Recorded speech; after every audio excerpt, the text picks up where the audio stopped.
het geleer om stil te raak wanneer die mure begin praat. Daar's klank en nout wat kraak en stories wat nie wil gaan slaap.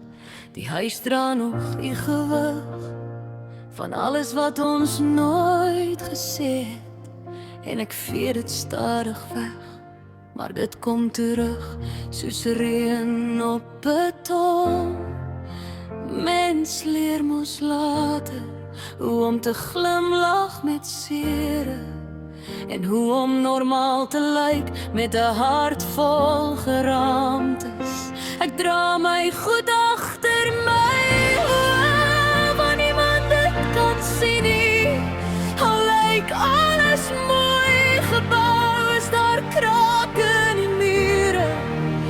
Ek praat mooi oor gister, al huil ek van binne.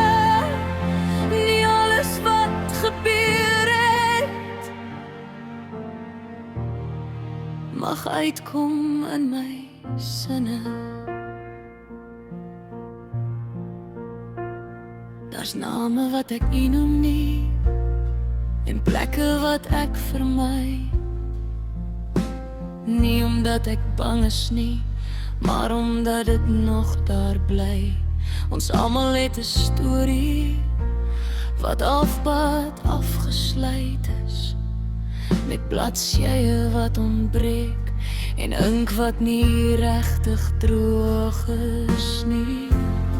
En as jy mooi luister, wanneer alles stil word, sal jy hoor hoe die verlede nog wemel in die mure. Ek dra my goed agter my oë, want niemand dit kan sien nie. Al lyk alles so mooi gebou, is daar krake in die mure. Ek praat mooi oor gister, al huil ek van binne. Nie alles wat gebeur het mag uitkom